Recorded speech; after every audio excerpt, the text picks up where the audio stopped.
Sí se ve. Perfecto, gracias. Bueno, la idea de la clase de hoy es desarrollar ya en pleno los contenidos de la materia eh, y a la vez darles los primeros prácticos para que ustedes puedan ir avanzando en la tarea que van a tener semanalmente o periódicamente para hacer los trabajos prácticos y presentarlos en formato Excel, como habíamos hablado la primera clase. Esto en reemplazo de los parciales, ¿se acuerdan?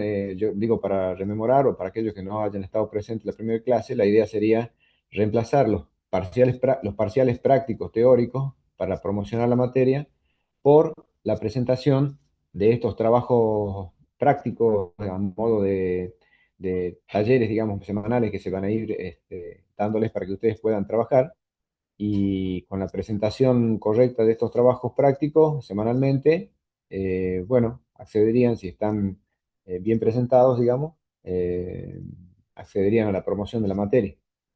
Eh, Ayer, en el día de ayer, yo tuve un problemita técnico por el cual no me pude conectar para la clase. Esto yo le avisé al auxiliar alumno para que les pueda comunicar a ustedes.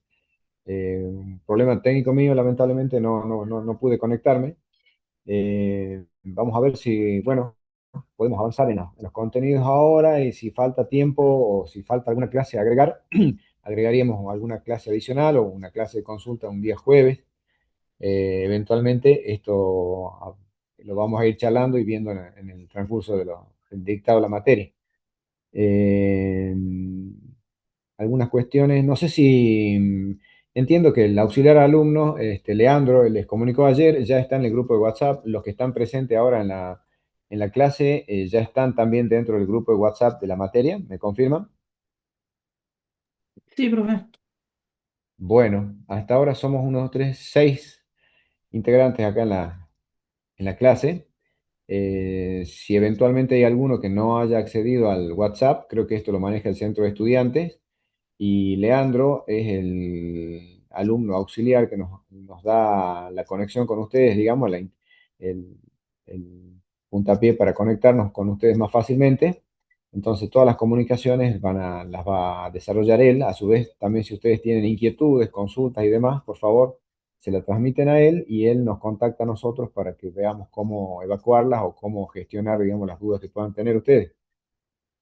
Bien. Esas son las cuestiones prácticas. ¿Alguna duda hasta ahora de lo que han visto, de lo que van viendo, de lo que sugerencia o algo que tenga que ver con el dictado de la materia?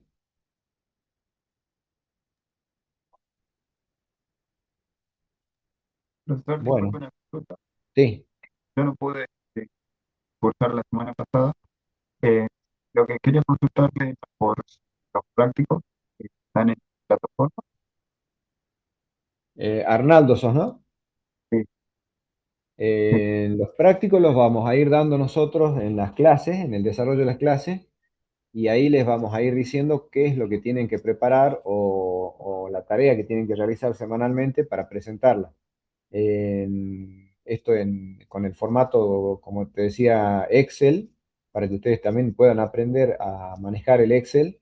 Si eventualmente hay alguno que no sepa o tenga poca noción del, bueno, del programita, pueden bajar desde YouTube o alguna web. Digamos, vamos a pedir lo mínimo indispensable, pero la idea es que tanto yo como el profesor Miguel Isola, en las clases de los lunes o de los martes, les demos los trabajos prácticos para terminar en la semana y presentarlos. Posiblemente hacia el fin de semana, digamos, los trabajos que vamos a hacer hoy, la idea sería que los puedan elaborar ustedes para presentarlos hasta el día domingo a la noche, para que tengan tiempo, si alguno no puede durante la semana, hacerlo el fin de semana. Son bien, cortitos, muy claro. sencillos además, con aplicaciones concretas, digamos, de los conceptos teóricos que vamos viendo. Y quizás lo que más le puede llevar un poquito más de tiempo es, si alguno no sabe manejar Excel, por ahí habituarse o acostumbrarse al manejo, pero bueno, es cuestión de practicar nada más y sentarse un ratito a ver cómo funciona y cómo armarlo. Pero los ¿Y los trabajos prácticos prácticos, sí. se cargan a la plataforma o cargan a Los algún prácticos correo? están, tanto los enunciados como las soluciones, la van a ver ustedes en lo que es la web de Administración Financiera 1. porque lo que habíamos hablado es que la materia esta es un aspecto más sencillo o más básico de lo que es el dictado de Financiera uno. Muchos de los alumnos que están cursando esta materia ya hicieron o regularizaron, no sé si en el caso, o cursaron por lo menos Administración Financiera uno, por lo tanto, tienen bastante ya un conocimiento más afianzado de lo que es el contenido. Creo que había una sola chica, Andrea, creo que era la que no había cursado nunca Finanzas uno. Bueno, quizás por ahí le lleve un poquito más de esfuerzo alguna temática en particular, pero todos los trabajos prácticos que demos son los que están publicados en la web de la cátedra en Administración Financiera uno. En ¿Vamos el siguiendo caso, ese orden? no, porque Financiera uno es un contenido mucho más amplio y más general digamos, en cuanto a la temática. Esto va a ser selectivo, digamos, y yo o el profesor Isola les va a ir dando, también es probable que a lo mejor el profesor Isola tiene la costumbre por ahí de agregarle otros trabajos prácticos distintos, donde los vamos a ir subiendo o él los va a ir subiendo seguramente en Moodle.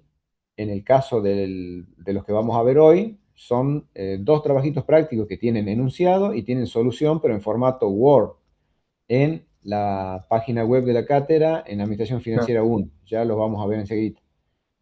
Bueno, Eh, gracias. pero va a ser muy sencillo porque la solución ya está dada, digamos, simplemente lo que en el formato que está en Word. Van a tener que ustedes releerlo, ver cómo lo plantea el Word y trasladarlo esto a Excel, ¿sí? Esa sería la idea. Claro. Bueno, larguemos entonces.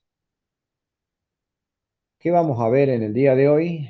Para empezar a ver cómo se arman las estructuras dentro de lo que es el análisis financiero, a modo de un análisis tipo de los balances o estados contables de una empresa. Vamos a ver cuáles son las problemáticas y las variables que condicionan esas estructuras. Yo, para que ustedes puedan entender más fácilmente en un gráfico, cómo vemos nosotros o cómo entendemos las estructuras, tanto de inversión como de financiamiento, ¿sí? Es lo que nosotros consideramos a los efectos del análisis financiero. Lo que para nosotros llamamos estructura de inversión está compuesto eh, principalmente por dos conceptos grandes, digamos, generales, que son el capital de trabajo y el capital inmovilizado, similar a la contabilidad, ¿sí? Ya vamos a ver qué contenidos hay o qué rubros ingresan o qué se entiende por capital de trabajo. No necesariamente está relacionado directamente con lo que es contabilidad. Podrían haber algunas cuestiones que vamos a tener que depurar para transformar información contable en información financiera. Y lo que compone también lo que es el capital inmovilizado o capital, bueno, sí, capital inmovilizado, tómenlo así. Eh, por otro lado, esta estructura de inversión está asociada y ligada directamente a una estructura de financiamiento, ¿sí? A esto le llamamos todo lo que es inversión, el capital total de la empresa o de un proyecto, y vamos a ver luego cómo se lo financia. En el lado derecho, entonces, estructura de financiamiento compuesto por principalmente capital ajeno, ya sea a corto plazo o a largo plazo.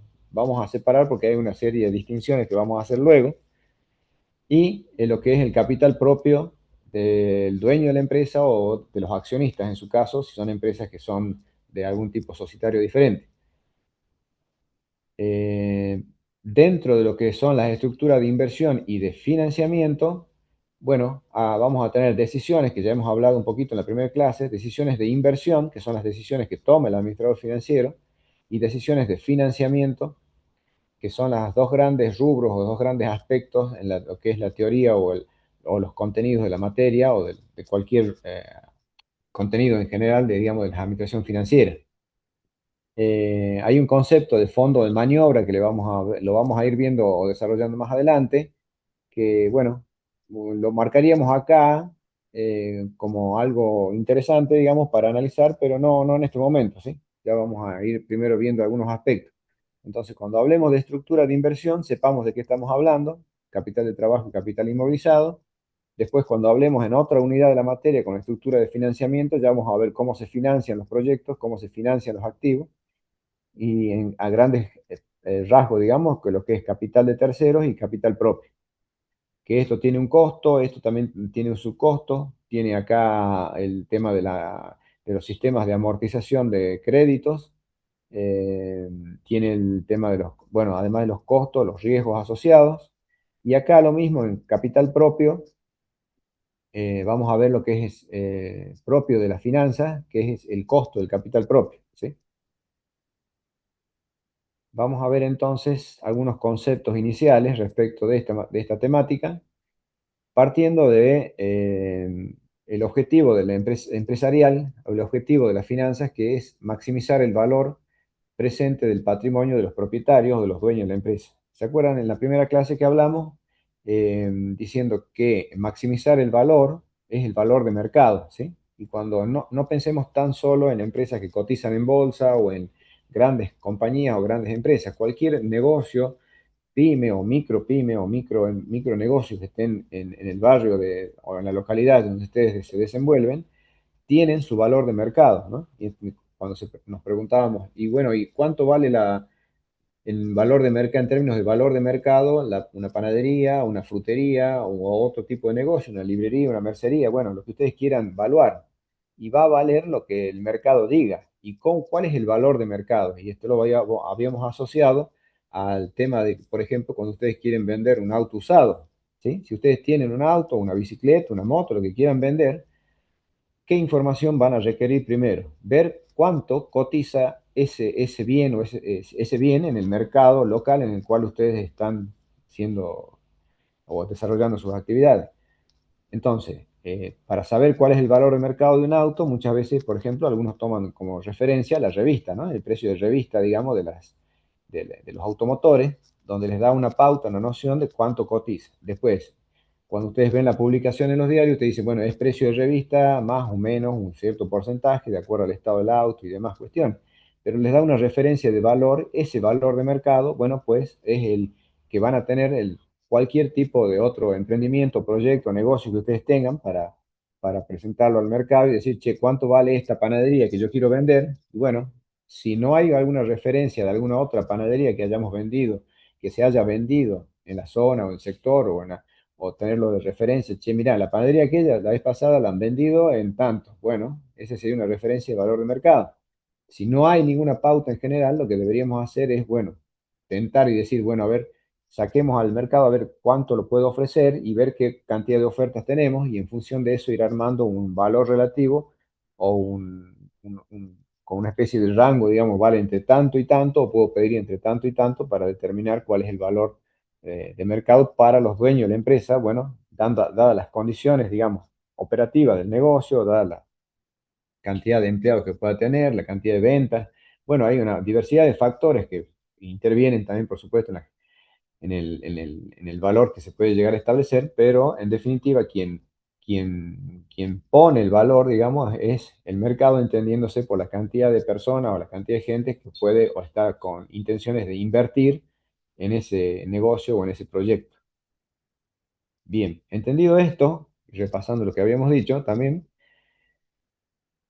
tenemos que las decisiones de inversión se tratan de recopilar información para identificar, formular y evaluar estos tipos de decisiones, ¿no? Que son estratégicas. Eh, Colaborando en el armado de informes con determinados objetivos. Definir el presupuesto de capital, siempre vamos a trabajar con flujo de fondos, resumir cuáles son los principales aspectos de los flujos de fondos que vamos armando, utilizar los métodos de evaluación de inversiones, que ya lo vamos a ver también como el contenido de la materia, y los criterios de aceptación y las ventajas de cada uno. Esto lo vamos a ver más específicamente cuando hablemos de evaluación de proyectos, en unidades más adelante. Entonces, el objetivo siempre va a ser maximizar entonces a valor de mercado el patrimonio neto, la riqueza del inversor, tomando decisiones de inversión, financiamiento o también decisiones de distribución de beneficios o de utilidades, que esto último no está previsto dentro de lo que es el contenido de la materia, pero bueno, si alguno después quiere que lo charlemos un poco, lo podemos charlar más adelante. Digamos, a los efectos de la tecnicatura, de lo que es el programa, los contenidos que van a ver ustedes, con hablar de decisiones de inversión y de financiamiento es suficiente, digamos, para entender cuáles son los aspectos más importantes de las decisiones que se toman en materia de finanzas. ¿Dónde se van a aplicar todos estos conocimientos? En todas las organizaciones. Dijimos que hay organizaciones que tienen fines de lucro y otras que no. En todas las organizaciones se tienen en cuenta estas decisiones. Eh, Asimismo, puede haber también organizaciones sin fines de lucro, gubernamentales o no gubernamentales. Dentro de las gubernamentales, los criterios son muy similares, muy parecidos, aunque tienen sus propias características, pero en definitiva, en lo general, son muy similares. Principios en que se sustentan, bueno, lo vamos a ir viendo durante también el desarrollo de la materia. Algunos conceptos hemos visto, como el valor dinero del tiempo, costo del capital propio, cómo es la conducta del inversor en el sentido de la aversión al riesgo y qué se entiende por riesgo, ¿sí? Y en base a qué documentación o herramientas vamos a utilizar los balances, el análisis e interpretación de balance, la relación costo-volumen-utilidad, que la vamos a ver hoy, presupuesto financiero, estado de origen, aplicación de fondos, matemática financiera, que seguramente Miguel habrá hablado en la clase anterior, y algo de estadística. El problema central es cómo asignar o reasignar a través del tiempo los recursos financieros en función de los objetivos perseguidos teniendo en cuenta la rentabilidad, riesgo, costo y la liquidez. Rentabilidad y liquidez, acuérdense, eran objetivos contrapuestos, ¿no? A medida que tenemos, si buscamos una mayor rentabilidad, vamos a tener que resignar liquidez, y si buscamos liquidez, vamos a tener que resignar rentabilidad. Acá hay un pequeño cuadrito donde, bueno, eh, todo lo que es la caja negra de los flujos, digamos, donde vamos a ver que hay aporte de los dueños, donde comienza el ciclo operativo, eh, pasa por la empresa, que es como una caja negra donde vemos una caja donde hay distintos procesos organizacionales, partiendo de la producción, la comercialización, la contabilidad, lo que es este recurso humano, finanzas y demás, y vuelve a surgir los flujos monetarios en términos de ingresos y egresos hacia los dueños de la empresa. Esto se entiende más si lo vemos en términos de flujo o ciclo del dinero, mercadería-dinero, donde a partir de poner, digamos, la disponibilidad o el flujo de dinero inicial a un determinado proyecto o negocio, eso va a generar un circuito que comienza con las disponibilidades primeramente, luego seguramente si estamos en una empresa de producción, pasaremos a tener las materias primas primeramente, luego a través de un proceso de producción determinado, llegaremos a los productos terminados, a las mercaderías que se almacenan por un tiempo determinado. Posiblemente si no tenemos crédito, esa mercadería será vendida en efectivo, y en el momento de la venta, lo cual acorta el ciclo operativo, o puede ser también que las mercaderías esta sea vendida a crédito, por lo tanto hay que sumarle un tiempo más hasta que nosotros podemos volver a conseguir los flujos iniciales de fondos que hemos impuesto en el negocio. Es decir, que para nosotros, desde el punto de vista conceptual y financiero, el ciclo operativo es ingreso, digamos, dinero, mercadería, dinero, como dice el título, en el sentido del flujo de fondos que interviene en cualquier proyecto de inversión, desde la puesta digamos, de las disponibilidades para iniciar el proyecto, hasta que eso, a través de un proceso determinado, vuelven esos flujos en términos de recompensa o de devolución a los inversores, ¿sí? Siempre hablando de flujo de dinero o cash flow, porque para finanzas lo único que interesa es el cash flow. Bien, ¿qué otra cuestión por acá tenemos que ver? ¿Qué entendemos por inversión? Bueno, a ver, sí, antes de ir a esto, ¿qué entendemos por inversión? Es toda una asignación de recursos efectuada con la esperanza de obtener ingresos futuros que permitan recuperar los fondos invertidos y lograr cierto beneficio. Este es un concepto, perdón, por la duda, esta filmina o este PowerPoint que estoy presentando está resumido, pero es el mismo que está en la página web también de la cátedra, en Administración Financiera 1, en la unidad de estructura de inversiones. Si lo quieren ver completo y lo quieren tener ahí, bueno, está disponible en formato PowerPoint, lo pueden bajar. Lo que estoy presentando acá es algunas filminas que a mí me interesan destacar a los efectos de los conceptos que ustedes tienen. El PowerPoint es un poquito más largo, el que tiene para Finanzas 1. En definitiva, y hay otra definición que yo por ahí tomo como referencia, que es donde hablamos de inversión como diferimiento del consumo, ¿no? Es diferir un consumo presente con la esperanza o con la expectativa de tener un consumo futuro mayor, ¿sí? Esto es el beneficio que tenemos nosotros, que habla acá la filmina esta que estamos proyectando, eh, como concepto, digamos, de lo que entendemos por inversión, ¿sí?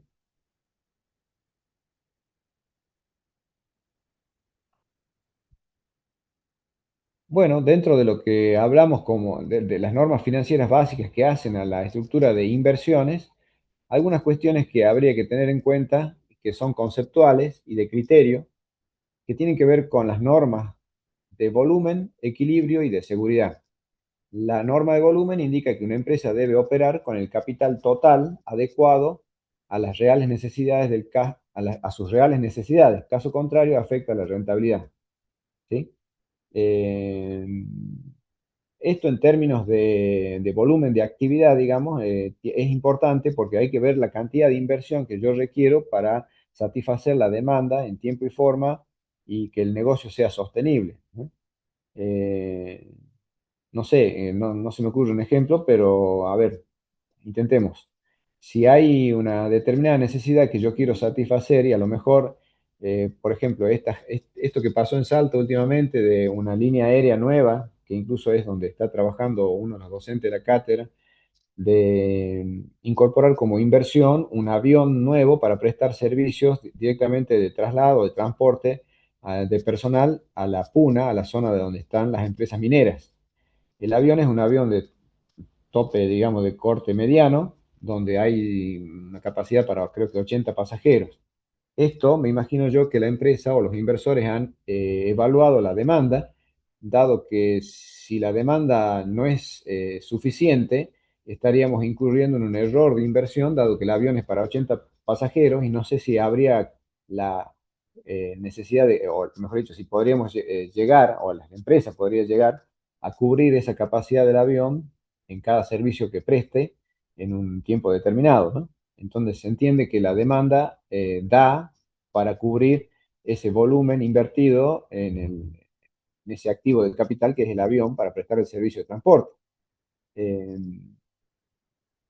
También puede ser el caso que a lo mejor es importante esto, ver cómo nosotros evaluamos la demanda, porque posiblemente si la demanda es mucho mayor y a lo mejor la cantidad de operarios que hay que trasladar supera la cantidad de 80 pasajeros y a lo mejor tenemos que hacer más de un vuelo y esto hace ineficiente el servicio, es probable que venga a lo mejor la competencia y se involucre o a alguien se le ocurra poner otro avión y generar un mercado más competitivo donde ya los costos son más finos, ¿no? Entonces, el volumen de inversión es una decisión de inversión muy importante a la hora de decidir en qué invertir y cómo invertir y a la vez qué necesidades son las que se tienen a los efectos de armar el activo, ¿no?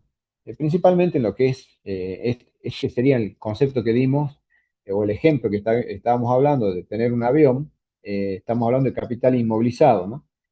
Acuérdense también que un avión puede tener, en lugar de inversión, podría hacerse también un contrato de leasing, es decir, un alquiler de un avión. En general, las líneas aéreas, el ejemplo que he dado, funcionan con leasing, es decir, con alquileres, ¿no? Entonces, si eventualmente, creo que no es el caso de esta empresa en particular, salteña, que, que han invertido los inversores locales para comprar el avión, pero me parece que es un activo, ¿no? Fijo, digamos, es inversión propia de los dueños que han logrado, no sé si será también con endeudamiento de terceros, pero comprar ese activo y tenerlo como un activo fijo, digamos, para la empresa. Bien, norma de volumen explicada. Norma de equilibrio indica que la aplicación, es decir, la inversión y el recupero de capitales debe hacerse en un plazo menor o a lo sumo igual a aquel por el cual se ha obtenido. Eh, ¿Qué significa esto? Que en el caso del avión, supongamos de este mismo ejemplo que estamos dando, Es un activo fijo que genera ingresos, pero también va a generarles costos de mantenimiento y costos en términos de pagar también posiblemente, si lo han hecho con capitales de terceros, intervención de deuda o financiamiento de terceros. Habría que ver si el sistema de amortización es adecuado al equilibrio que tiene que la empresa en el término de prestación de servicios, recuperación digamos, de los flujos de ingresos necesarios para cubrir las amortizaciones que tenemos que pagar, que son obligaciones ineludibles a la hora de cumplir en tiempo y forma esas obligaciones, ¿no? Es decir, acá estamos hablando acá de un término de liquidez, en el sentido de, che, los ingresos que van a generar el avión prestando servicio a la puna, va a generar los ingresos suficientes periódicos como para ir pagando los intereses y el capital de la deuda que hemos tomado, si en caso, por supuesto, estamos diciendo haya sido financiado el avión este o la inversión por capital de terceros, ¿no? Entonces ahí vamos a ver la importancia que tiene seleccionar el sistema de amortización de deudas, porque si es muy corto y a lo mejor, che, págamelo en 12 cuotas sin interés, supóngase que alguien venga y le diga, che, te vendo el avión, te lo, te lo, te lo cobro en 12 cuotas sin interés. Este sistema de amortización directo en 12 cuotas sin interés habría que ver si es compatible con los flujos de ingresos que va a generar el servicio.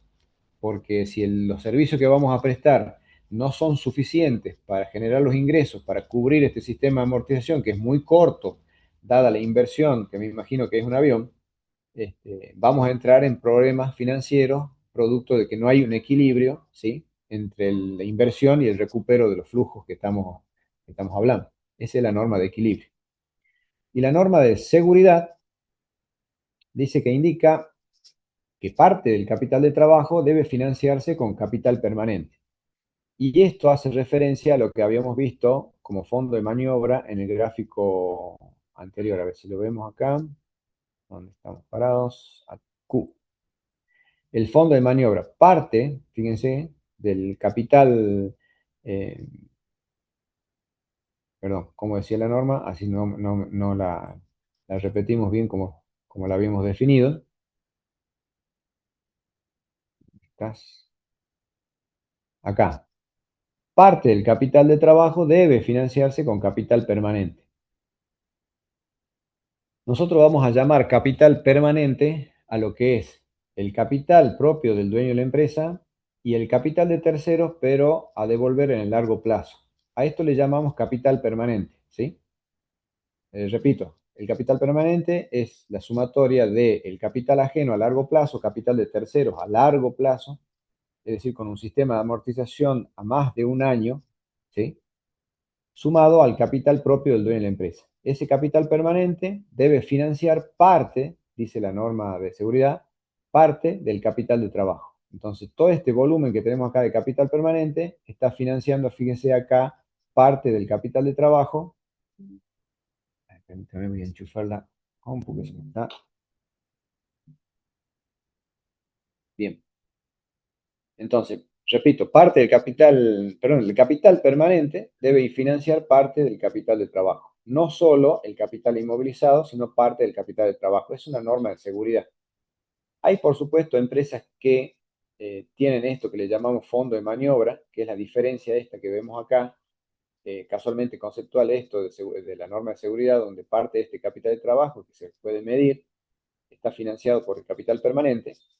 Va a depender del tipo de empresa, va a depender de la estructura que tenga la empresa, va a depender de los flujos de fondo que tenga la empresa, ¿sí?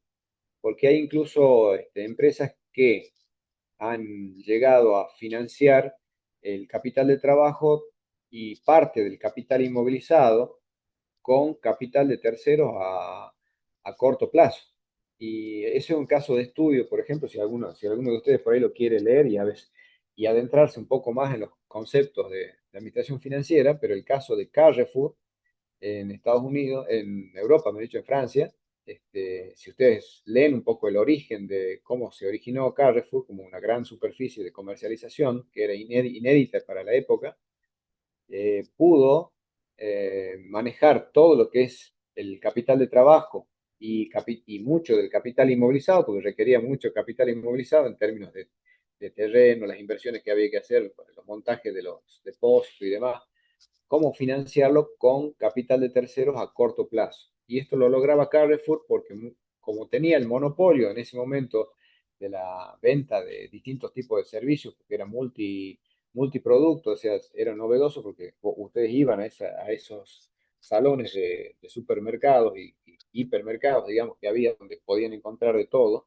Entonces tenían atada la demanda y podían negociar en forma privilegiada, digamos, negociar con los proveedores y con la gente que venía a comercializar los productos a través de esa plataforma, este, negociar cuándo pagarle o en qué forma pagarle. Entonces financiaban a los proveedores de los productos por ahí a mediano, a largo plazo, 6 meses, 90, 180 días, y ellos cobraban a corto plazo. Entonces, el flujo ese de fondos que le generaban era una característica propia del negocio que les permitía financiar con capital de terceros, ¿sí? De los mismos proveedores, no solo el capital de trabajo, sino parte del capital inmovilizado. Es un caso extraño de fondo de maniobra negativo. Eso lo van a ver en la literatura. Profe, Bueno, disculpe, sí. siguiendo su ejemplo, por ejemplo, la empresa Uber no cuenta con capital propio, eh, también sería un caso similar. Y habría que ver, a ver, por lo que uno se imagina, digamos, de cómo es la composición de la estructura de inversión requiere mucha tecnología, que en realidad son activos intangibles, requiere también, en términos de flujo, quizás los gastos de mantenimiento o gastos de operación, digamos, de lo que son los personal que requiere, y sí, no tiene demasiado, entiendo yo, capital inmovilizado. Eh, Porque no correcto, cuenta con no cuenta con sí, unidades propias, sí, sí, simplemente. correcto. Sería un negocio que es con mucho capital de trabajo, muy poco capital inmovilizado y un flujo de fondos que me imagino que debe ser suculento.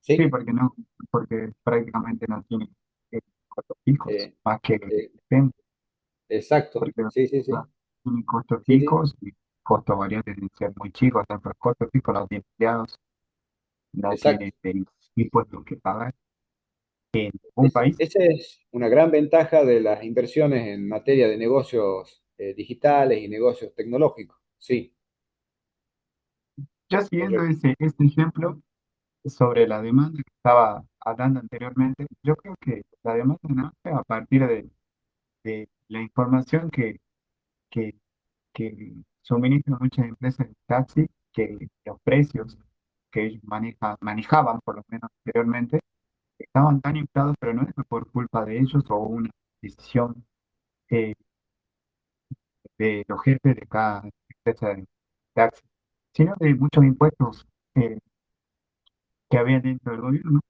Entonces, al sacar todos esos impuestos, el precio queda mucho más chico.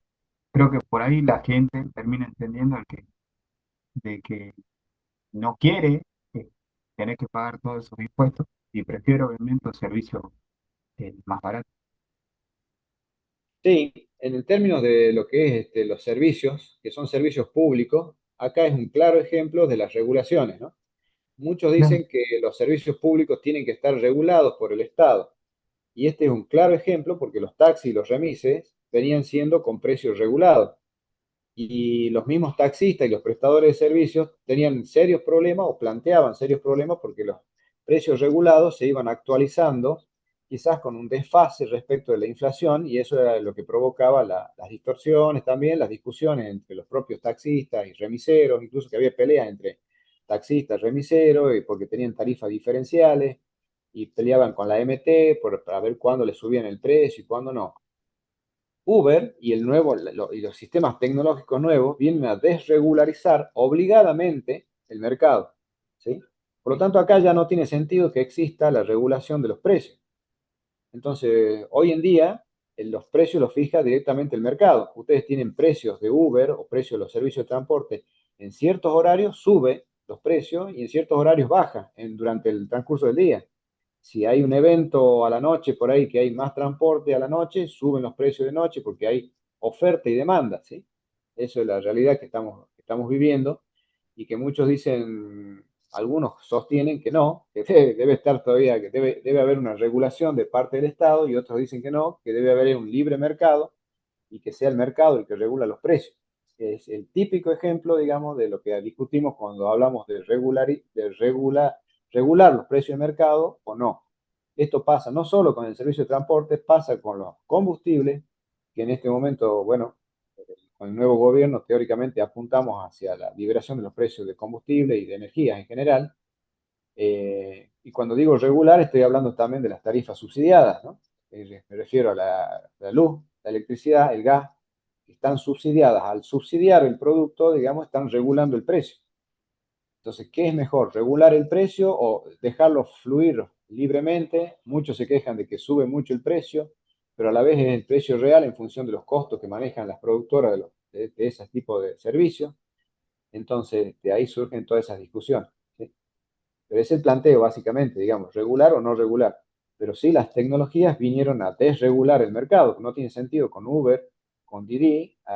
Ya prácticamente todos los taxistas y los remiseros hoy funcionan o trabajan con Uber o Didi, están prestando servicios vía esas plataformas y ninguno se queja del precio. O si se quejan, bueno, se están quejando, digamos, de cómo funciona el sistema en general, digamos. No sé si ellos estarían hoy en condiciones de decir, che, volvamos a regularlo. Bueno, muchos pedían eso porque no querían que venga ni Uber ni Didi al Sí, muchos, mercado. muchos, muchos taxistas también son Uber después de Sí, cumplir es las que horas no que les queda. necesitan. Sí, Lo que sí me llamó la atención es, porque desconozco, cómo que se desregularizó el tema de los precios de los taxistas, porque cada vez que uno toma un taxi también bajaron los precios. Para eso seguramente habrán tenido que sacar algún impuesto porque la remisera no iban a perder. Entonces, esas empresas marcaron un antes y un después, Uber o Didi, por ejemplo, en el término de los precios, porque hoy un taxi tampoco te sale tan caro como te salía anteriormente. exacto. Sí, bueno, te digo la verdad, no sé, porque esto es novedoso. Hace poco habría que hablar con algún taxista y preguntarle, es fácil.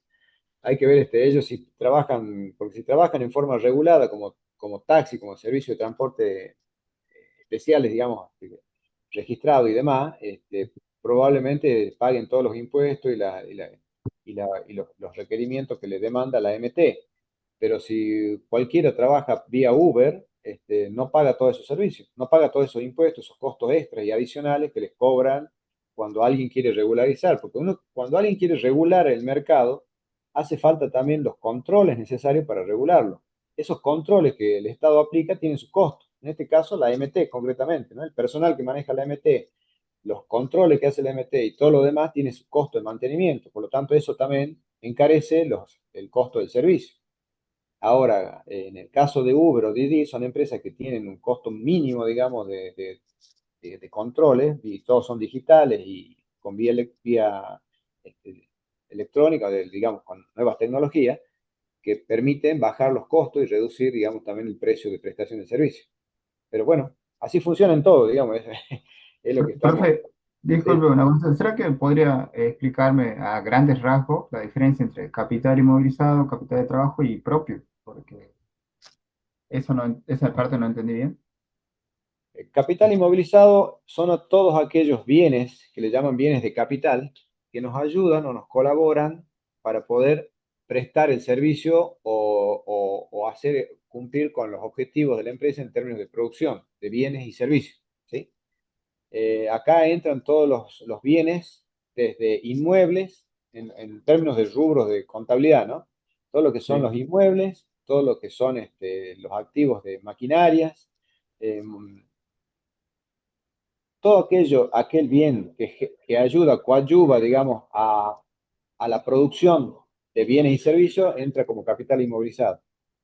Y capital de trabajo, nosotros le llamamos capital de trabajo a lo que es la parte operativa, son los requerimientos o las necesidades que tiene la empresa para hacer operativo el negocio. Y acá entra desde las necesidades de, de lo que es básico de disponibilidad, como son las caja o efectivo, todas las inversiones que nosotros tenemos en los bancos, que simplemente es a los efectos de administrar los excedentes que tenemos de fondos y que nosotros lo mandamos al banco para no tenerlo en la caja, las empresas, y que se lo manda al banco, pero por un corto plazo, porque ya vamos a necesitar a los efectos de pagar, digamos, todos los costos operativos, como pueden ser sueldos, gastos administrativos, gastos de operación y demás.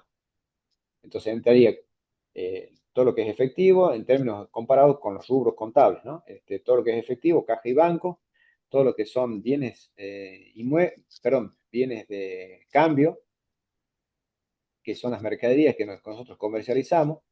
Si los bienes de cambio son producidos dentro de la empresa, acá van a entrar también materias primas, ¿sí? Que permanecen en el corto plazo como inversiones, pero que son parte de la rotación permanente que tiene la empresa, producto de su giro comercial. ¿Sí? Todo lo que es Claro. bienes de cambio, materia prima para producir esos bienes de cambio. ¿Qué otra cuestión podemos tener acá en términos de rubro? Las cuentas por cobrar. Cuentas por cobrar son inversiones que están dentro de la estructura de inversiones, que es diferir el cobro de la venta de nuestros productos o servicios para más adelante y por lo tanto se genera un derecho, ese derecho va a parar a lo que es capital de trabajo. Entonces, si nosotros hacemos un plan de financiación para la venta de productos, sepan que los deudores generan una inversión adicional en capital de trabajo. Bueno, eso básicamente. ¿Está bien? Bien. Lo que es capital propio, que también me habías mencionado, son simplemente los aportes o la inversión que es propia del dueño de la empresa, ¿sí? Y que no es de terceros, digamos, de todo lo que es la inversión que se ha realizado entre capital de trabajo y capital inmovilizado, cuánto efectivamente ha puesto el dueño y cuánto han puesto terceros, que son los que han prestado el dinero que han prestado el dinero al dueño, digamos, o Pero, a los dueños, ¿no? Porque puede ser más de un dueño y ahí ya podemos hablar de socios, y si hablamos de socios hablamos de sociedades, y si hablamos de sociedades decimos que el capital propio está compuesto por cuotas sociales en el caso de las SRL o bien de acciones en el caso de las sociedades anónimas. profe, ¿y el capital ajeno, sí o sí es parte del capital de trabajo? ¿No puede ser parte del capital inmovilizado? Son cosas totalmente distintas, ¿no? O sea, estamos hablando que por un lado está la estructura de inversión, donde está capital de trabajo y capital Ajá. inmovilizado, y la estructura de financiamiento, que es capital de tercero y capital propio. La única relación o nexo que vemos en esto es a través de la norma de seguridad, donde decimos que parte de lo que es el capital permanente, donde es capital ajeno a largo plazo y capital propio, debe financiar una partecita del capital de trabajo, es una norma de seguridad.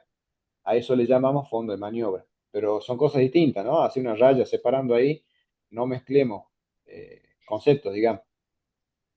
Claro, porque no me cerraba que un capital ajeno no pueda ser parte del capital inmovilizado. Que el capital ajeno no puede hacer. No, no, no. Estamos hablando de financiar. Claro. Vos Porque acá después tenés todo el financiamiento de todo lo que es el activo. Esto es parejo, digamos. Si vos tenés 10 pesos invertidos, hay 10 pesos que alguien lo tiene que poner eh, para la inversión, digamos, son los inversores. ¿Quiénes son inversores? Puede ser el dueño mismo de la empresa o puede haber terceros que también invierten en la empresa. Entonces, de los 10 pesos que vos tenés invertido en total de la inversión, a lo mejor la mitad, 5 pesos pone el dueño y 5 pesos ponen los terceros. ¿A dónde los destino esos 10 pesos? Bueno, tengo que ver cómo armo yo la estructura de inversión. claro. Por ejemplo, eh, que se invierta un capital ajeno o que se saque a crédito de heladeras o exhibidoras, freezer o que sea máquinas de horno, ¿eso sería parte del capital inmovilizado? Por más que sea a crédito o sea de otro, de un capital ajeno. A ver, vamos al caso concreto de un taxi, ya que estamos hablando ahí. Más fácil de entender, me parece a mí. Si Ok, compramos un vehículo para el servicio de taxi, no sé, ¿cuánto vale un auto? Mm, Ponele un auto de los más nuevo, económicos, 20.000. 20 mil, 20 millones, 25 millones de Sí, pesos. sí. La pregunta es, ¿quién lo pone? Si vos fueras el dueño, ¿vos tenés los 25 millones? No, Bien, ¿cuánto tenés? ¿Tenés algo o no tenés nada? claro. Bueno, supongamos que vos tenés 10 millones, te hacen falta 15 millones. ¿Quién los va a poner? Bueno, salís a buscar quién te los preste, los 15 millones. ¿Sí? Ujú, Entonces, 10 millones van a ser tuyos y 15 millones de un tercero. Ese tercero puede ser un banco que te preste el dinero, puede ser la misma compañía que te vende el auto, no sé si vas a la Fiat y compras ahí el vehículo, capaz que la Fiat misma te financia y pasa a ser un tercero que te presta plata, digamos, ¿sí? claro. Que te presta los 15 millones para que vos llegues a comprar el vehículo. Entonces, el capital de tercero es la Fiat, en un caso, o puede ser el Banco Nación, por ejemplo, si te presta el dinero, otro, pero los 15 millones que vos tenés más los 10 tuyos van a formar parte del capital inmovilizado que vos requerís para prestar el servicio de taxi, porque todo va a ir a parar a capital inmovilizado. ¿Estamos?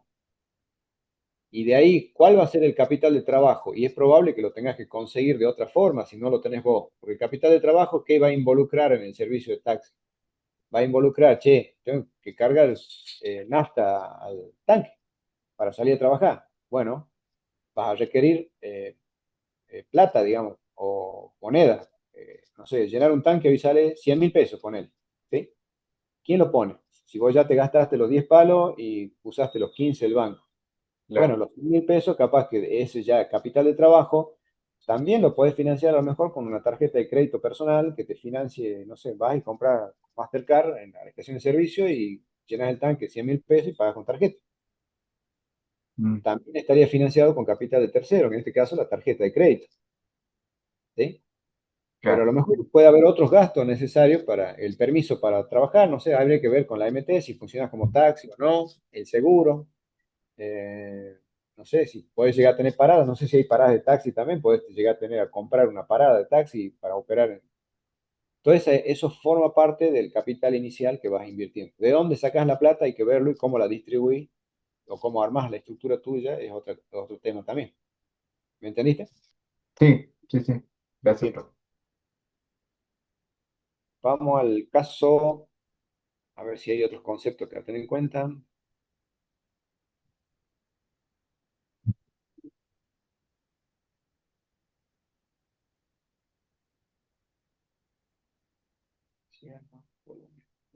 Bueno, los temas que habíamos hablado, ¿no? Toda la problemática que tiene que ver con las inversiones tiene que ver con el volumen, que es la magnitud de la inversión que vamos a hacer, cómo la vamos a distribuir, se llama la estructura propiamente entre capital de trabajo y capital inmovilizado, cuál va a ser la tasa de crecimiento, que ya vamos a ver también que va a tener que ver con los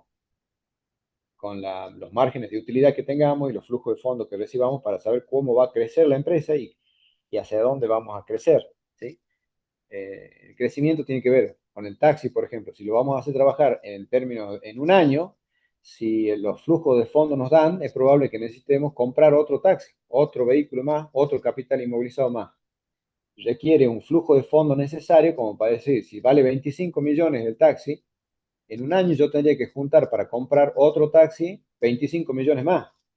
Entonces hay que ver si los flujos de fondos me van a dar para juntar esa cantidad de dinero y ese nos va a dar una tasa de crecimiento de la inversión, ¿sí? Que habría que ver cómo vamos a crecer. Si los flujos andan bien y el negocio da y la demanda tira, es probable que podamos cambiar o, mejor dicho, incorporar una nueva unidad el año que viene. Eh, Todo esto se analiza en términos de periodos anuales. Eso me olvidé de repetirles que siempre el periodo anual es de referencia a los efectos de los análisis financieros. También vamos a ver cómo toda esta inversión se expone a la inflación en contextos de economías inflacionarias, ¿no? Hay que ver tanto en términos de los flujos como del stock. Cuando digo términos de flujo, hay que ver cómo se comporta el precio de los bienes o servicios que estamos nosotros en el proyecto. Por ejemplo, si tenemos un taxi, bueno, ¿quién fija? Cuando hablábamos de la tarifa regulada, teníamos un comportamiento de los ingresos porque los precios estaban regulados. En términos de inflación, ahí habría que ver, siempre corría por detrás de la inflación, por lo tanto, ahí perdíamos contra la inflación, ¿no? Los flujos que teníamos de ingresos. Por otro lado, los costos tenían su propia inflación, porque los combustibles, los aceites, lubricantes, mantenimiento del vehículo, en términos de inflación, tenía un efecto más acelerado, ¿sí? Y por lo tanto también tenía un efecto distinto en los flujos de fondos. Eso habría que analizarlo también en contexto inflacionario. Eso por el lado de los flujos, ¿no? De ingresos y de egresos. Pero también la inflación afecta el stock, en el sentido de que el vehículo que ustedes compran ahora tiene un valor de mercado y cómo se comporta el precio de mercado de ese bien a lo largo del tiempo y en términos de inflación. Se va recuperando, no es lo mismo un valor ahora, del valor de mercado de un auto ahora que de acá a un año. Sí es cierto que pierde el valor por el propio uso, por el propio desgaste y demás, pero a lo vez lo gana en términos de inflación porque a veces recupera el valor en términos de mercado. A lo mejor por ahí los usados no hay oferta y demanda y a lo mejor la demanda es mayor y el precio que podemos obtener del bien más adelante supera las expectativas que hemos tenido, ¿no? Eso hay que analizarlo también. Bien, entonces, rentabilidad, liquidez y riesgo son los grandes conceptos que siempre analizamos en términos de finanzas. ¿Cómo vamos a medir el riesgo? Ya lo vamos a ver más adelante y hasta ahí. Sí, porque el resto ya es hablar algunas cuestiones, algunas variables que hacen a la específico de cada actividad. Van a tener ejemplos acá de sectores de la economía, cómo es la estructura de inversión. Si hablamos de, por ejemplo, empresas dedicadas a los bancos, donde hay un capital, donde el componente principal es el capital de trabajo. Si hablamos de los comercios, si hablamos de construcción, cómo es el comportamiento en general y en promedio de las estructuras de inversión. Esto es lo que plantea la filmina acá. Lo propio acá, que tenemos servicios, agricultura, industrias, digamos, extractivas, cantera. Acá vemos que hay industrias que requieren más capital inmovilizado, ¿no? Un taxi es un servicio o un proyecto que tiene mucho capital inmovilizado, porque la mayor parte de la inversión es el vehículo y poco capital de trabajo. Lo propio pasa con algunos, ves todo lo que hay que es transporte, ¿no? Fíjense que en promedio los transportes y comunicaciones tienen 65% de capital inmovilizado y 35% de capital de trabajo. Esto más bien relacionado con empresas más bien tipo medianas, grandes, ¿no? En el caso de un solo prestador, si yo tengo que analizarte, vos vas a poner un taxi, quizás el 90% de la inversión tuya sea capital inmovilizado, porque lo va a componer el auto y un 10% de capital de trabajo. Pero bueno, en términos generales y en promedio, la industria del transporte y comunicaciones tiene un capital inmovilizado rondando el 65%. Lo propio con electricidad, gas, agua, son servicios públicos donde hay demanda una estructura de inversión más importante en lo que es eh, capital inmovilizado. ¿Qué otra cuestión acá en la Filmina habría que ver que por ahí es interesante? No, bueno, algunas conclusiones que... Esto léanlo en la Filmina, vean algunas conclusiones que puedan sacar que les pueden ser de interés, pero me parece que los conceptos centrales ya están dados. Bien, si no hay consultas, yo ahora pasamos a los trabajos prácticos, que son los que se les va a pedir que ustedes puedan resolverlo. Vamos a hablar de trabajo práctico número 2. Fíjense que acá en el mismo enunciado lo dice, ¿no? El trabajo práctico 2 de Administración Financiera de Empresas 1. Búsquenlo ahí en la página web de la cátedra. Esto, para los que no conocen, bueno, se entiende que si alguno es porque no ha cursado Finanzas 1. Esto estaría, veamos, lo puedo mostrar acá. Un segundito. En Administración Financiera 1 o cátedra, la web es económicas.unsa.edu.ar /afinan /index HTM, bueno, eso porque está en la web de la universidad. Entran a Administración Financiera de Empresas 1, el link este que está acá, buscan formación práctica y dentro de que es formación práctica hay las distintas unidades. Pero ustedes van a la unidad de estructura de inversiones y lo que vamos a ver ahora es el práctico 2 de estructura de inversiones, que es toma de decisiones en función del análisis marginal y tienen acá dos links para acceder al archivo. Uno es el enunciado y la otra es la solución. Fíjense que los dos están en formato Word. Entonces lo pueden bajar y es lo que yo les estoy mostrando ahora. Este es el enunciado del práctico 2 de estructura de inversiones. Muy cortito. Dice que la empresa XX está produciendo de su artículo A 90.000 unidades que vende a 1,50 pesos cada una, lo que le deja una utilidad de 42.000 pesos. Teniendo capacidad ociosa, significa que tiene capacidad instalada o la maquinaria o los costos, o mejor dicho, la inversión en activos fijos, se dice sobreestimada, ¿sí? Porque en definitiva no la estamos utilizando en su totalidad. Entonces, teniendo capacidad ociosa de ese tipo de maquinaria o de lo que nos ayude a nosotros a producir ese artículo A, y siendo que sus costos fijos ascienden a 30.000 pesos, ¿aceptaría usted un pedido adicional de 10.000 unidades que quieren pagarle a 0,80 la unidad? ¿Sí? Fíjense que acá yo estoy vendiendo a 1,50 pesos cada unidad de las que estoy produciendo, pero viene alguien y me dice, che, dame 10.000 unidades y por las 10.000 unidades yo te quiero pagar 0,80, no te voy a pagar 1,50, sino casi la mitad. ¿Conviene o no conviene? Bueno, este tipo de empresa, de negocio, habría que analizarlo en términos marginales. ¿Cuál es la solución que plantea, digamos, la cátedra, o en este caso la solución que está en la página web para el caso este 2? Fíjense que está incluso con algún desarrollo, ¿sí? Hablando del tema del análisis marginal, donde dice que el ejercicio consiste en la necesidad de adoptar una decisión para lo cual resulta válido el análisis marginal. Para ello compararemos dos variables, el precio marginal versus el costo marginal. Este es un concepto nuevo, también financiero, lo vamos a ver ahora. En este caso, dice, se conoce el precio marginal de manera que el problema se reduce al hallar el costo marginal y luego compararlo con aquel. Y dice, no existen costos fijos marginales, ya que los costos fijos son únicos, digamos, son los 30.000 pesos, de suerte tal que se trata de calcular el costo variable marginal, para lo cual operamos de la siguiente manera. Entonces habla de las ventas, que son 90.000 unidades a 1,50 pesos, nos generan ventas por 135.000 pesos. Tenemos costos variables de 90.000 unidades por 0,50, creo que era el costo que decía el enunciado. Digamos, chequemos aquí. Eh,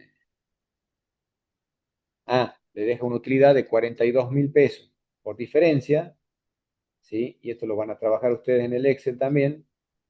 A partir de la utilidad de 42.000 pesos y conociendo los costos fijos de 30.000, ustedes van a calcular cuál es la contribución marginal. Contribución marginal, esta que figura acá, que es la diferencia entre las ventas menos los costos variables, ¿sí? Por diferencia van a saltar los costos variables. Porque ustedes, ¿qué conocen de acá? Conocen las ventas, porque conocen la cantidad de unidades producidas, el precio de venta, nos da 135.000. En el enunciado no está el dato del costo variable, pero sí les dice que el margen de utilidad o la utilidad neta es 42.000 y conocen también los costos fijos de 30.000. Por lo tanto, por diferencia, podemos llegar a sacar la contribución marginal y por lo tanto sacamos acá el costo variable. ¿Eso sí lo entendieron? Sí, profe. Bien, eso lo van a tener que trasladar ustedes a un Excel, porque el trabajo práctico que van a tener que desarrollar ustedes en base a esto es trasladar todo esto al Excel. Nada más que eso. Solo los números, ¿no? Porque en definitiva no hace falta que escriban nada de acá, esto está en el Word, bueno, está explicado cómo lo consiguen. Simplemente el formato que ustedes pueden darle es libre, digamos. Quieren hacer gráficos, quieren agregar cosas, quieren ver otras relaciones que pueden surgir a partir del Excel y analizarlas. Profe, Sí, ¿será que tiene algún archivo donde se pueda ver el formato que utiliza usted? no, porque es libre. Eso quiero que hagan ustedes. Casualmente eso, la idea de que ustedes puedan desarrollar en forma libre el formato que ustedes quieran a partir de los conocimientos que vayan adquiriendo de Excel. ¿Está? No lo vamos a condicionar para nada, al contrario, la idea sería que ustedes puedan plasmar en el Excel lo que se les pueda ocurrir en materia de cómo presentar el informe. ¿Está? Los mato porque esto es criterio. Lo que quizás no están habituados ustedes a, digamos, a trabajar en términos, porque esto es lo que le van a pedir en la práctica el día de mañana, cuando salgan a trabajar, ¿no? En definitiva, a la hora de decir, che, haceme un informe de tal cosa, no van a tener que ver, rebuscársela a ustedes o si quieren, a ver, pueden usar la IA también si quieren, ¿no? Usar la IA, usar lo que encuentren en la página web, ver algún desarrollo de algún texto, de algún libro, de alguna bibliografía, no hay problema, es para que ustedes trabajen como si ya fueran profesionales a partir de estos casos pequeños que les vamos dando, donde tienen que aplicar un criterio propio de decir, che, lo desenvuelvo así. Tampoco nos molesta, digamos, que ustedes puedan consultarse entre ustedes, ¿no? Digamos, che, ¿cómo lo vas a hacer vos? Yo lo voy a presentar así. Ah, bueno, ¿y qué te parece si yo lo hago igual? Bueno, si quieren copiarse, no hay problema. Si ustedes creen, porque esto va a ser igual que como estén cuando salgan al mercado. Si cuando salgan al mercado se van a hablar entre ustedes, che, ¿cómo ha hecho vos el laburito este que me sugerís? Mira, te paso el modelo, copialo. Bueno, es una forma, ¿sí? Se van a copiar, digamos, modelos de desarrollo. Ahora, si quieren ser originales y a lo mejor competir entre ustedes, y que de hecho va a pasar, donde a lo mejor por ahí en los mismos profesionales, che, no, yo quiero brindar un mejor servicio, y bueno, le van a meter colores, le van a meter gráficos, le van a meter otra historia, a lo mejor ya no les va a convencer el Excel, lo van a hacer con Canva, con PowerPoint o con otro modelo de dashboard que le llaman ahora, que son los dashboards, lo que muchos usan ahora Power BI para presentar los informes de profesionales de análisis de materia de KPIs que le llaman ahora, que son todos los que son los indicadores financieros, digamos, de los balances y los estados contables. Antes hablábamos tableros comando, ahora ya hablamos de dashboard y los famosos KPIs, que lo van a buscar, lo van a ver en internet, en YouTube y todo lo demás. Pero el ejercicio, el training que ustedes tienen que tener a partir de ya es el criterio de ustedes a la hora de elaborar un informe. Eso no le Profe, podemos ¿ese dar. ese se lo mandamos a usted? Sí, lo mandan y lo suben en Moodle. Se lo subí en el Moodle. En el Moodle o si quieren mandarlo al web de perdón, al mail de la cátedra, que es otro canal de comunicación oficial que tenemos, ahí eso lo administra Leandro, que es el auxiliar alumno, y él nos avisa a nosotros o él va a ir haciendo el cómputo, digamos, en realidad Leandro va a hacer el cómputo también de todos los que vayan presentando los trabajos, en términos de saber, che, todos han presentado en tiempo y forma o no, o falta esta persona, o falta este alumno, o falta este, él nos va a ir informando quiénes son los que faltan. Vamos a chequearlo después, por supuesto, que estén más o menos a ver qué criterio van aplicando cada uno. Cuando uno lee los informes, ahí vamos a ir viendo tranquilamente cuál es el que le da más bolilla, digamos, al desarrollo, al estudio y a los casos que vamos presentando. Ustedes pueden hacerlo de muy simple, muy sencillo, prácticamente similar a lo que está acá en el Word, o ampliarlo un poquito más, hacerlo con gráfico, con alguna estructura diferente, eh, poniéndole colores, columnas, digamos, el formato de las letras, de los números, esas historias, son cuestiones que hacen simplemente la presentación formal del trabajo. Eso está libre, eso háganlo como ustedes quieran. También si se quieren copiar, vamos a ver, porque en definitiva, si hay dos o más alumnos que presentan el mismo caso de la misma forma, y bueno, han trabajado en grupo. Tampoco está mal, porque en definitiva no estamos evaluando trabajo grupal. Estamos hecho el hecho de que decir, bueno, pero la idea sería que el trabajo sea individual. Ese es el objetivo nuestro, que ustedes puedan plasmar el criterio que ustedes tienen de resolución de los casos en forma individual para que ustedes también puedan aprender. ¿Sí? Porque si no, bueno, a veces en el aprendizaje conjunto sí pueden compartir algunas ideas, pero el objetivo sería que ustedes puedan plasmarlo como si fuera un informe profesional de ustedes, de forma particular. ¿Entendieron cómo es la mecánica? Sí,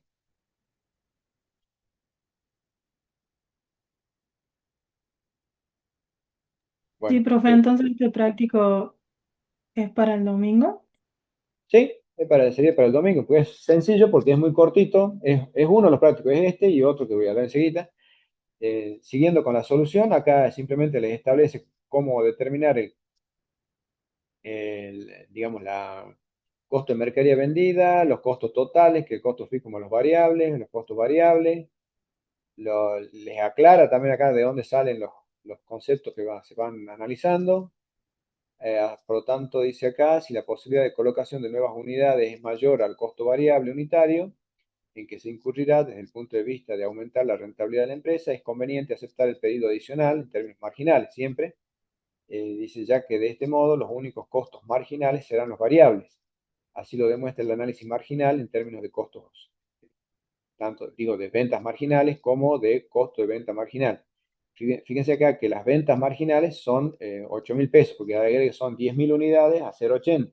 Esto es 8.000 pesos.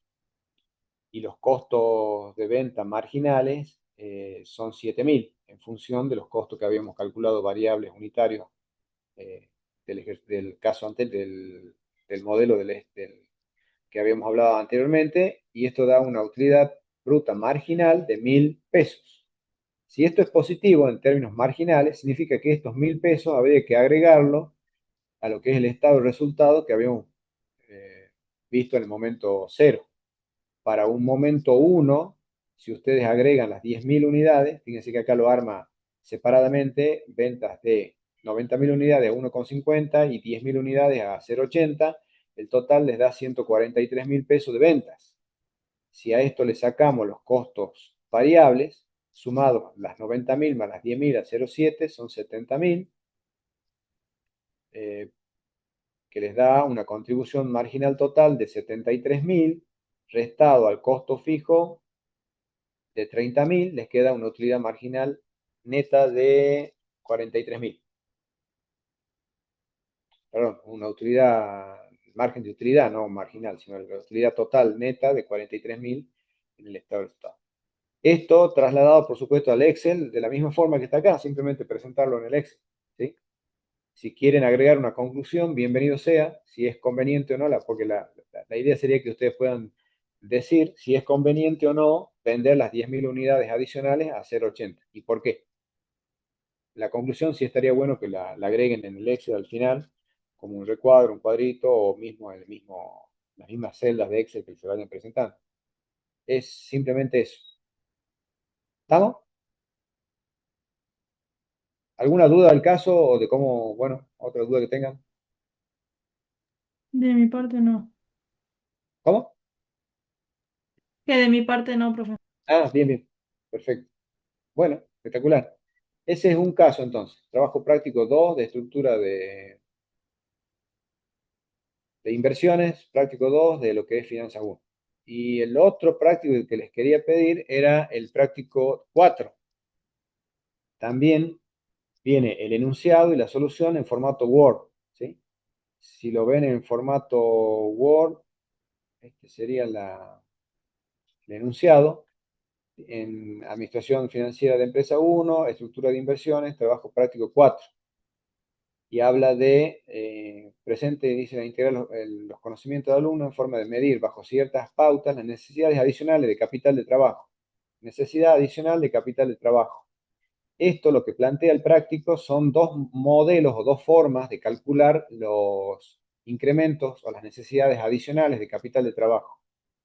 En el caso, acá dice, estaba hablando de cómo se compone la estructura inicial con un capital de trabajo de 3 millones, donde habla de costos fijos entre erogables y no erogables, y acá siempre vamos a tener en cuenta solo los erogables, ¿sí? Cuando hablemos de flujos no erogables, eso no los vamos a tener en cuenta a los efectos de ningún análisis, ¿sí? Ya vamos a ver más adelante cuando vemos evaluación de proyectos para qué sirven los costos no erogables, que en general son relativos a las amortizaciones o a la depreciación de los activos fijos, que nos va a servir, y les voy adelantando, simplemente para deducir impuesto a las ganancias, porque los costos no erogables relativos a amortizaciones y depreciaciones son conceptos que no generan flujo de fondos, pero que sí me permite a mí pagar menos impuestos, porque son deducibles del impuesto a las ganancias. Por lo tanto, si pago menos impuestos, en definitiva sí me afecta el flujo de fondos, pero por el lado de los impuestos, no por el lado de los mismos costos no erogables. Es decir, yo al deducirlo de los impuestos a la ganancia, voy a pagar menos tributo o menos impuesto a las ganancias. Por lo tanto, me permite a mí esos costos no erogables pagar y tener un flujo de fondo menor en términos de impuestos. ¿Estamos? Eso les adelanto. En este caso particular no, simplemente no lo tengan en cuenta. Sepan que más adelante en evaluación de inversiones sí lo vamos a tener en cuenta, pero para calcular el impuesto. Hablamos de costos variables de 200 pesos por unidad, precio de venta de 500 pesos por unidad, ganancias actualmente para el nivel de actividad 3 millones. Y dice propuesta de variación, aumento del 50% del nivel de actividad y venta. Es decir, vamos a aumentar un 50% más el nivel de ventas que estamos teniendo. Entonces dice que los colaboradores le entregan el cálculo del incremento del capital de trabajo necesario, trabajando cada uno de ellos con un método distinto. Ante esta situación, el ejecutivo financiero le pide que le explique y determine el incremento de capital de trabajo y cuáles son los métodos usados, e indique cuál método da mayor necesidad de capital de trabajo adicional y la razón de la diferencia entre estos dos métodos. Esto es algo conceptual también, ¿no? Que lo vamos a ver ahora en el ejercicio que desarrolla el trabajo práctico 4. En la solución, que está planteada también ahí disponible para ustedes, en formato Word, dice las necesidades adicionales de trabajo, dice tal supuesto que capital de trabajo, el supuesto es que el capital de trabajo cubre los costos fijos erogables y los costos variables. Solución, hay dos formas básicas de obtener el incremento de capital de trabajo. Uno es el método del coeficiente alfa, ¿sí? Así se llama porque este coeficiente alfa que tiene acá está calculado como una relación entre el capital de trabajo al momento cero respecto de las ventas al momento cero. Eso me genera a mí una relación, un índice, un indicador, que vamos a llamar alfa. Ese mismo indicador alfa es el que nos va a servir para mantener esa relación si en caso se llega a aumentar las ventas. Cuando aumentan las ventas para el momento 1, bueno, tenemos que mantener la misma relación respecto del capital de trabajo. Esa es la idea de cómo es el método de cálculo del capital de trabajo en función de las relaciones entre capital de trabajo y ventas. Eso, véanlo y trasládenlo en el Excel para conceptualizarlo mejor. Ahí está el desarrollo de las ventas, el coeficiente alfa para el nuevo nivel de actividad, precio por cómo se obtiene el precio, porque no creo que el precio total no estaba dado. P1, P2, valor 1, valor 2, capital de trabajo, cómo se calcula el incremento de capital de trabajo, tuki tuki está acá. Este criterio nos indica que existe una relación constante en la magnitud del capital de trabajo en uso y el nivel de ventas, ¿sí? Ese, entonces, es un método. Y el otro método, podemos calcular el incremento del capital de trabajo respecto del incremento ocurrido en los costos variables. Entonces, este es del método incremental o análisis de costos variables incrementales. El análisis de costos variables incrementales simplemente es decir, bueno, si yo produzco cierta cantidad de unidades, tengo ciertos costos variables. Al aumentar la cantidad de ventas, voy a tener más costos variables y por lo tanto, en función de esa proporción de aumento, aumento mi capital de trabajo. Entonces, el incremento de capital de trabajo va a estar dado por los costos variables multiplicado por el incremento en la producción. El simbolito del triangulito es incremento, ¿sí? P de X es producción o nivel de actividad. Entonces, incremento de capital de trabajo, 200 por 6.000 unidades, me da 1.200.000. Este resultado, 1.200.000 de necesidad adicional de capital de trabajo, ¿sí? Yo lo tengo que relacionar con la necesidad de capital de trabajo adicional que me genera el otro método. El otro método era del método de coeficiente alfa que me da 1.500.000 pesos. Entonces, ¿dónde está la diferencia? Si uso yo un método u otro, me da una diferencia de 300.000 pesos.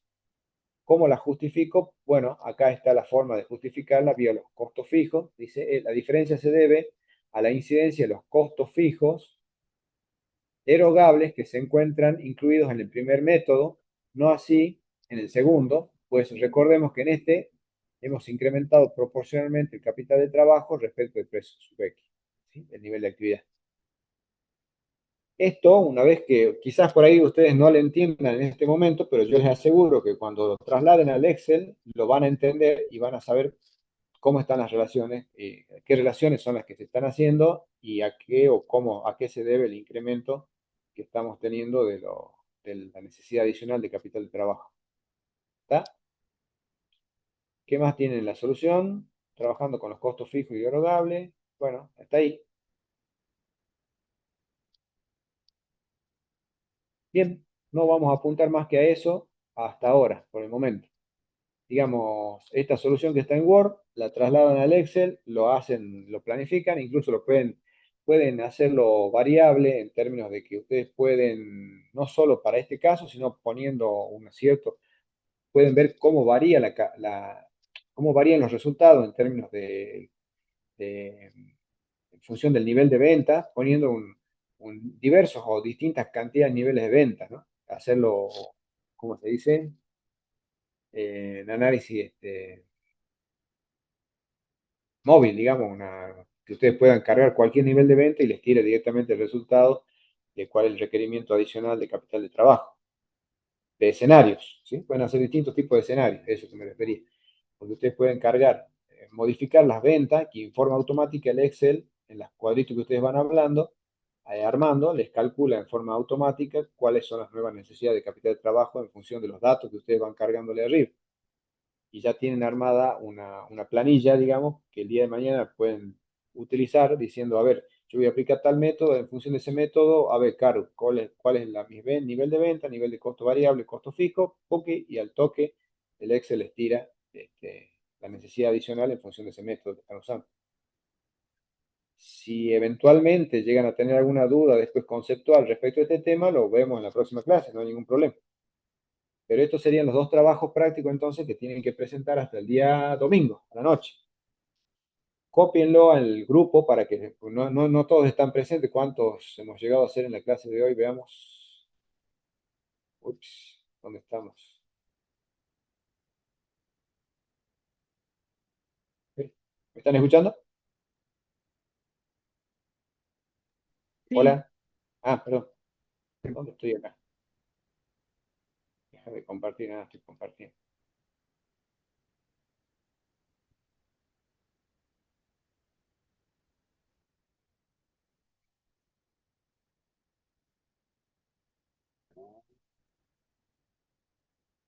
Acá estamos. Profe, No lo he no, encontrado.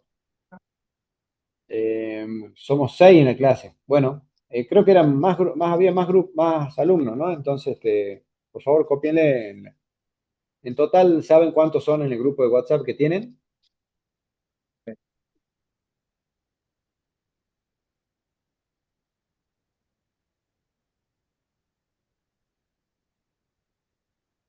Hola, ¿me escuchan? sí, Digo, en el grupo de WhatsApp, ¿saben cuántos son en total los alumnos que cursan la materia?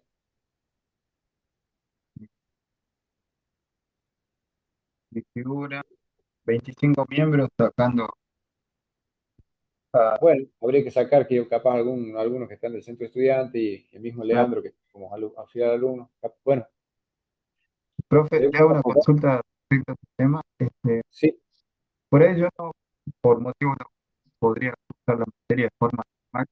Lo que sí me gustaría para mí es saber si clases las daban, pues, se me entrecorta la pregunta, la comunicación, pero entendí que vos querés saber si las clases, ¿qué días son las clases? no, quería saber si, si se las podían grabar a las clases, si las suben ustedes a... Vos sabés que no sé, no, en general no las grabamos a las clases, habría que ver la que dice Miguel, digamos que es el titular de la cátedra, a ver si la puede grabar. Lo que pasa es que no quedan, digamos, para grabarla, no, la facultad no tiene el espacio en Moodle o en algún lugar para ponerla, ese es el problema. Digamos, si grabáramos las clases, tenemos que tener luego un espacio para colocar las clases grabadas y ese es el espacio de memoria que no tenemos. Y por ahí para saber qué prácticos se tienen que realizar, va a tener que ser mediante el grupo de WhatsApp nada más. Vamos a usar el grupo de WhatsApp en el caso de porque yo le voy a pedir a Leandro que les avise vía WhatsApp para aquellos que no han venido, que hasta el día domingo a la noche pueden presentar digamos, la solución en Excel de los trabajos prácticos 2 y 4 de estructura de inversión, que los bajan de Finanzas 1. Correcto, eso lo vamos a avisar por grupo WhatsApp.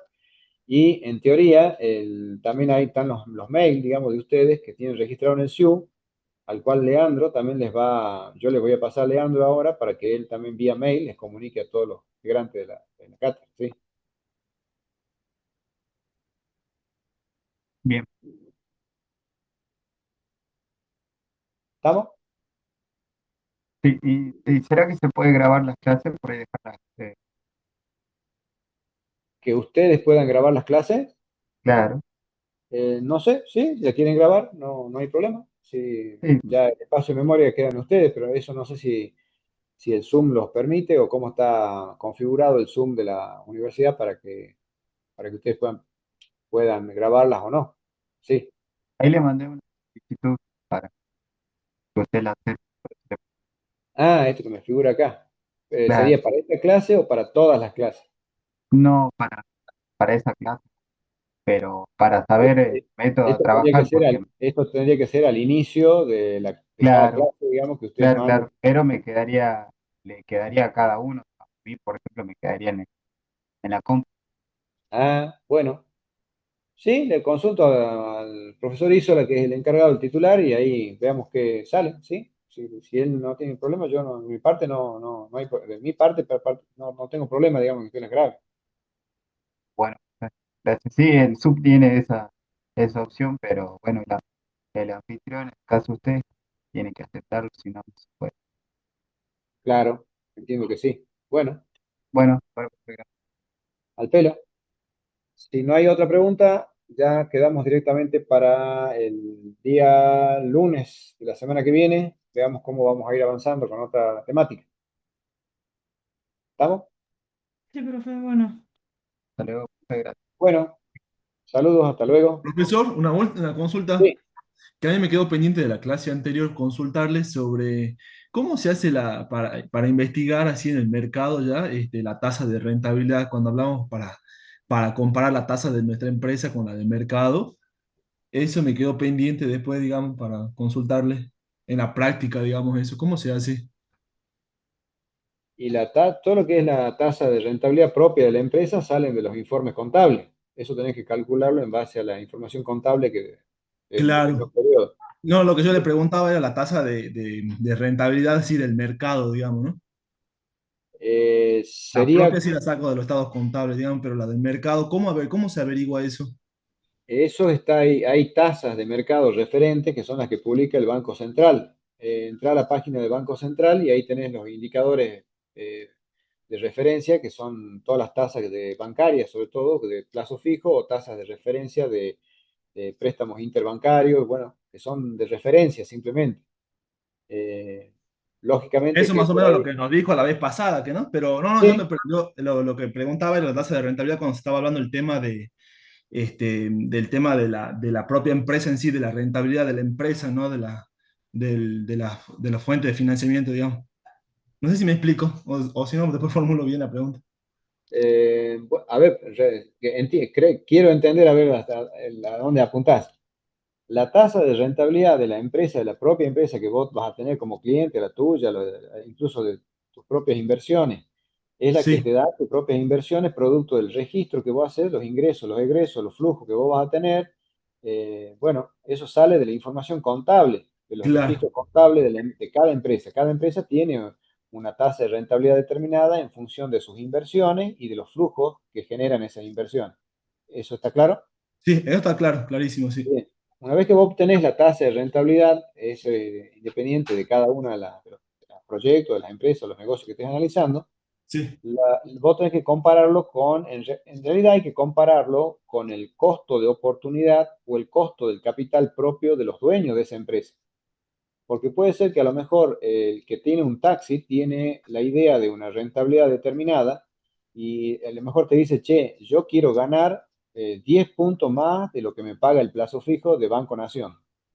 Y bueno, tu tasa de referencia ya está acotada a las necesidades del dueño de la empresa que dice, bueno, la tasa de rentabilidad es la que yo requiero es la de Banco Nación del plazo fijo, tasa pasiva. ah, perfecto. No es que comparo con la rentabilidad de otras empresas, digamos, del mismo sector y todo eso, digamos. Podrías también tomar como referencia un promedio de la rentabilidad del sector de industrias en las cuales vos tenés también y decir, che, las industrias farmacéuticas en general o el de las farmacias, por ejemplo, la rentabilidad está el promedio está en tanto. Claro, Entonces, claro, eso cómo lo tengo que averiguar, cómo calculo o cómo, de dónde sale pero esa rentabilidad por eso es mes. como que me pregunte cuál es el precio de tomate, pues. ¿De dónde lo busca el precio de tomate? Y bueno, me voy a los mercados, digamos, y Y pregunto. exactamente, vos vas a tener un precio mayorista y un precio minorista de referencia. El mayorista vas a tener que ir al Cofruto a preguntar cuánto sale el kilo de tomate por mayor, y el minorista lo va a tener de referencia en la verdulería de la esquina, diciendo a ver cuánto la vende la verdulería de la esquina. Todo va a Claro. depender qué es el negocio que vos querés poner, porque si vos querés trabajar en el mercado mayorista, tu referencia va a ser una, o si el minorista va a ser otro, va a ser el contexto en el cual vos vas a trabajar. No, no, claro, bueno, no sé si ese ejemplo es fácil, digamos, pero por ejemplo, si yo digo, bueno, una farmacia que me voy a una empresa y le pregunto cuánto es su rentabilidad, así más o menos sería. Y vas a tener que conseguir datos en la página web o donde haya de a ver cuál sería la rentabilidad promedio de las farmacias, ¿sí? Correcto. Mm, Eso, bien. si vos hablas en términos de grandes empresas, la información está en los mercados, digamos. Eso está fácil por lo que la Comisión Nacional de Valores podés acceder por información, los distintos brokers tienen información digamos, de los balances que presentan las empresas que cotizan en bolsa. Eso está. Por otro lado, puede haber información también en las cámaras empresariales, en las cámaras de farmacia. Estoy seguro que tienen en claro cuál es la rentabilidad promedio de la farmacia. Ah, perfecto, perfecto, Ahora, es perfecto. Ahora sí, información que hay que conseguir a los efectos de analizar un negocio. claro. ¿Cuál es el costo de esa información? Bueno, ahí está el tema también de cuando vos sos un evaluador de inversiones, ver de trasladar ese costo al precio de tu servicio, porque si vos te dedicas a evaluar inversiones el día de mañana, vos vas a tener que saber que preguntarle a tu cliente, che, a nivel de qué, cómo querés el informe. Así nomás, así a ojo de buen cubero, yo te veo información que consigo en la página web y armo el proyecto. O ya hay otro nivel de análisis más avanzado, que puede ser ya no a nivel de perfil que se llama, sino a nivel de prefactibilidad, donde requiere, por ejemplo, mayor información y más certera. Y eso tiene un costo para conseguir esa información. Es probable que a lo mejor tengas que pagar a alguien para que te dé esa información, porque las cámaras empresariales a veces pagan o cobran por la información que disponen de una cierta industria. ¿Me entendés? Bien, bien, sí, sí, ahora clarísimo, profesor. Muchísimas Bueno, gracias. ahí estamos. Bueno, si no es para más, dejo de compartir y nos vemos el lunes a las 5 de la tarde. Hasta luego, profe. Hasta luego, profesor, Dale, gracias. gracias, nos vemos.